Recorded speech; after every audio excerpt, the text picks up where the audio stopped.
السلام علیکم دوستو، میرا نام ہے طاہا خان اور آپ دیکھ رہے ہیں اپنی کائنات یوٹیوب چینل۔ قرآن پاک میں توکل یعنی اللہ پر بھروسے کے سلسلے میں کثرت سے آیات نازل ہوئی ہے۔ توکل مسلمانوں کی کامیابی کا ایک اہم راز ہے۔ عام لوگوں نے توکل کے معنی کچھ یوں سمجھ رکھے ہیں کہ کچھ نہ کیا جائے، بلکہ چپ چاپ ایک ہاتھ دوسرے ہاتھ پر رکھ کر آدمی بیکار بیٹھا رہے اور دل میں یہ خیال رکھے کہ جو کچھ خدا کو منظور ہے وہ تو ہر حال میں ہو ہی جائے گا۔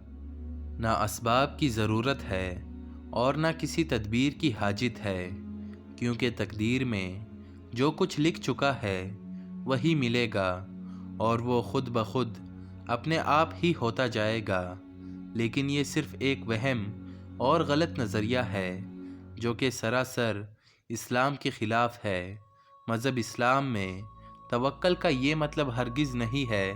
اللہ تعالیٰ نے قرآن مجید میں فرمایا ہے کہ جب کوئی مشکل آ پڑے تو مشورہ کر لیا کرو۔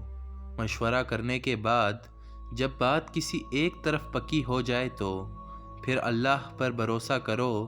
تو یہ واضح ہو گیا کہ توکل اسباب کو چھوڑ دینے کا نام نہیں اور نہ ہی تدبیروں کو مکمل کرنے کا نام ہے، بلکہ جو اسباب جائز ہے ان کو چھوڑ کر توکل کرنا خلاف انبیاء اور خلاف سنت ہے۔ حال اسباب کو ہی سب کچھ سمجھ لینا اور اللہ پاک کی ذات سے بالکل بے نیاز بے پرواہ ہو جانا یہ خلاف توکل ہے۔ جس طرح کہ ایک دفعہ ایک بدوی حضور اکرم صلی اللہ علیہ وسلم کی خدمت میں حاضر ہوا اور اس نے کہا کہ اے اللہ کے رسول صلی اللہ علیہ وسلم، میں اپنے اونٹ کو کھلا چھوڑ کر اللہ پر توکل کروں یا اونٹ کو باندھ کر اللہ پر توکل کروں؟ تو حضور اکرم صلی اللہ علیہ وسلم نے ارشاد فرمایا کہ پہلے اونٹ کو باندھ پھر اللہ پر توکل کر۔ تو اس واقعے سے یہ معلوم ہوا کہ توکل کا یہ مطلب نہیں کہ دنیاوی اسباب استعمال نہ کیے جائے، بلکہ دنیاوی اسباب استعمال کرنے کے بعد اپنی پوری کوشش کر کے اللہ پر توکل کرنا۔ حضرت یعقوب علیہ السلام اللہ تعالیٰ کے پیارے پیغمبر ہیں۔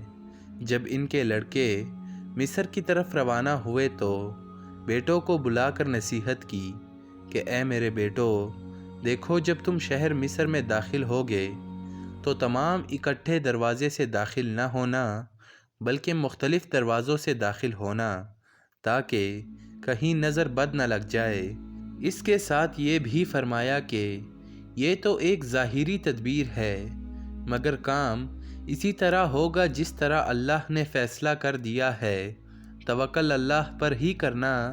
اس سے معلوم ہوا کہ حضرت یعقوب علیہ السلام نے بظاہری تدبیر تو کر دی، لیکن اپنے بیٹوں کو یہ بھی ساتھ حکم دے دیا کہ کہیں اللہ پر توکل کو نہ چھوڑنا، بلکہ توکل اسی پر کرنا ہوگا وہی جو منظور خدا ہوگا۔ ایک روایت میں ہے کہ اگر تم خدا پر توکل کرو گے جس طرح کہ اس پر توکل کرنے کا حق ہے تو اللہ تعالیٰ تمہیں اسی طرح روزی دے گا جس طرح وہ اپنے پرندوں کو روزی دیتا ہے کہ وہ صبح کو خالی پیٹ جاتے ہیں اور شام کو سیر ہو کر واپس لوٹتے ہیں۔ مگر اس کا بھی یہ مطلب نہیں کہ کام کاج کی ضرورت نہیں، بیٹھے بٹھائے سب کچھ ملے گا۔ اگر ایسا ہی ہوتا تو پرندوں کو اڑ کر کھیتوں میں جانے کی بھلا کیا ضرورت تھی؟ انہیں گھونسلوں میں بیٹھے بٹھائے ہی مل جائے۔ یوں تو اللہ پاک ایسا کرنے پر بھی قادر ہے اور کبھی کبھی کسی مصلحت کے تحت کر بھی دیتے ہیں۔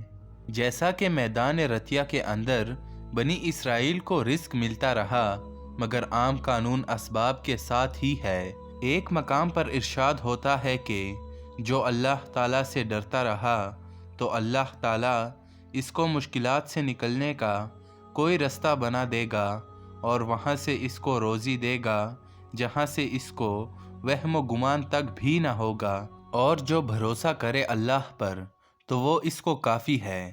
ایک دوسرے مقام پر فرماتے ہیں کہ اگر اللہ تعالیٰ تمہاری مدد فرمائے تو کوئی تم پر غالب نہیں آ سکتا، یعنی تم سے کوئی جیت نہیں سکتا، اور اگر اللہ ہی تمہاری مدد نہ فرمائے تو کون ہے جو تمہاری مدد کرے گا؟